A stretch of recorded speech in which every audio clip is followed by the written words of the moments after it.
ଆ- ଆଜି ଦେଖିବା +3 third semester political science ଅନର୍ସର କୋର୍ 5 ର unit 1 selected 1 mark 2 mark 5 mark question. First ବିଷୟ ହେଲା ଉପନିବେଶବାଦ ଓ ଜାତୀୟତାବାଦ। ତା କ୍ୱେଶ୍ଚିନ୍ ଦେଖିବା। 1ରେ ଯେତେବେଳେ ଶକ୍ତିଶାଳୀ ରାଷ୍ଟ୍ରମାନେ ବାଣିଜ୍ୟ ପ୍ରତିଷ୍ଠା କରିବା ଆଳରେ ଅନ୍ୟ ରାଷ୍ଟ୍ର ଉପରେ ରାଜନୈତିକ ନିୟନ୍ତ୍ରଣ ଜାରି କରିବା ପାଇଁ ପ୍ରୟାସ କରନ୍ତି, ଏହାକୁ କ'ଣ କୁହାଯାଏ? ଉପନିବେଶବାଦ।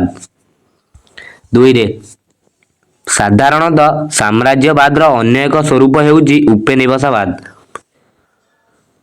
3ରେ ଯେତେବେଳେ ଗୋଟିଏ ରାଷ୍ଟ୍ର ନିଜର ଆଦର୍ଶ ଓ ନୀତିକୁ ବାଧ୍ୟତାମୂଳକ ଭାବେ ଅନ୍ୟ ରାଷ୍ଟ୍ରରେ ପ୍ରୟୋଗ କରନ୍ତି, ଏହାକୁ କ'ଣ କୁହାଯାଏ?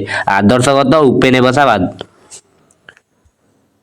4ରେ ନିମ୍ନୋକ୍ତ ମଧ୍ୟରୁ ଉପନିବେଶବାଦ ଉଦ୍ରେକର କେଉଁଟି ଏକ କାରଣ ନୁହେଁ? କୂଟନୈତିକ ସମ୍ପର୍କ ସ୍ଥାପନ। ଏଟା ହେଲା ତା ଆନ୍ସରଟା। 5ରେ ଅତୀତରେ କେଉଁ ରାଷ୍ଟ୍ରମାନେ ସାଧାରଣତଃ ବିଶ୍ୱର ବିଭିନ୍ନ ଭାଗରେ ଉପନିବେଶ ସ୍ଥାପନ କରୁଥିଲେ? ତା ଆନ୍ସର ହେବ ୟୁରୋପୀୟ ରାଷ୍ଟ୍ରମାନେ। 6ରେ ନିମ୍ନୋକ୍ତ ମଧ୍ୟରୁ କେଉଁ କାରଣରୁ ଉପନିବେଶବାଦ ପ୍ରସାର କରିବା ସହଜ ହୋଇଥିଲା? ଜଳପଥ ଆବିଷ୍କାର। ଜାଣିଥିବ ଜଳପଥ ଆଗେ କିଏ ଭାରତରେ ଆସି ପହଞ୍ଚିଲା? Vasco Gama.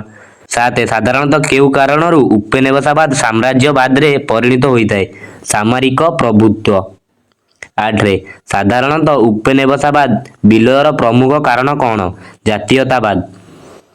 9 କିଏ କହିଥିଲେ ଉଦାରବାଦ ଏକ ଚିନ୍ତନ ଯାହାକି ନିଜେ ବଞ୍ଚି ଅନ୍ୟକୁ ବଞ୍ଚିବାକୁ ସହଯୋଗ ଦେବା ନୀତି ଉପରେ ପର୍ଯ୍ୟବେସିତ? ତା ଆନ୍ସର ହେବ ବର୍ଟ୍ରାଣ୍ଡ ରସେଲ। ତା ଆନ୍ସରଟା। 10 ଦେଖିବା ନିମ୍ନୋକ୍ତ ମଧ୍ୟରୁ କେଉଁଟି ଉଦାରବାଦର ବୈଶିଷ୍ଟ୍ୟ ନୁହେଁ? ବ୍ୟକ୍ତି ସ୍ୱାଧୀନତା। ବିରେ ସୀମିତ ସରକାର। ସିରେ ସାମାଜିକ ସମାନତା। ଡିରେ ରାଷ୍ଟ୍ରୀୟତା ଅର୍ଥନୀତି। ତା ଆନ୍ସର ହେବ ଡି ରାଷ୍ଟ୍ରୀୟତା ଅର୍ଥନୀତି। 11 ଦେଖିବା ବ୍ୟକ୍ତି ସ୍ୱାଧୀନତା ଅଧିକାର, ଏଟା ଭୁଲରେ ଦେଖିଛି ଅଧିକାପର, ମୁକ୍ତ ଭାବନା ଏବଂ ଅବଧାନିତାକୁ ଆଧାର ଭାବେ ଗ୍ରହଣ କରିଥିବା ଆଦର୍ଶକୁ କ'ଣ କୁହାଯାଏ? ଉଦାରବାଦ। 12 ସାମାଜିକ ନ୍ୟାୟ ପ୍ରତିଷ୍ଠା, ଆର୍ଥିକ ସମାନତା ରକ୍ଷା ଏବଂ ଶ୍ରେଣୀ ରହିତ ସମାଜ ଗଠନକୁ କେଉଁ ଆଦର୍ଶ ଗୁରୁତ୍ୱ ଦେଇଥାଏ? ମାର୍କ୍ସବାଦ। 13 କେଉଁ ସମୟକୁ ଭାରତରେ ଉପନିବେଶ ପରିବର୍ତ୍ତ ସମୟ କୁହାଯାଏ? 1947 ରୁ 1980। 14 କେଉଁ ଦାର୍ଶନିକଙ୍କୁ ପୋଷ୍ଟ କଲୋନିଆଲିଜିମର ଆଦ୍ୟ ପ୍ରବକ୍ତା କୁହାଯାଏ? Edward Said. ତା ଆନ୍ସରଟା। 15 ନିମ୍ନୋକ୍ତ ମଧ୍ୟରୁ କେଉଁଟି ପୋଷ୍ଟ କଲୋନିଆଲିଜମର ଲକ୍ଷଣ ନୁହେଁ? ପାଶ୍ଚାତ୍ୟ କାରଣ। 16 ନିମ୍ନୋକ୍ତ ମଧ୍ୟରୁ କେଉଁଟା ଭାରତରେ ଉପନିବେଶବାଦ ପରିବର୍ତ୍ତେ ପ୍ରଭାବ ନୁହେଁ? ବାଣିଜ୍ୟିକ ସମ୍ପର୍କ। 17 ଭାରତରେ ଜାତୀୟତାବାଦ ଉଦ୍ରେକର କେଉଁଟି ଏକ କାରଣ ନୁହେଁ? ଦକ୍ଷ ନେତୃତ୍ୱ।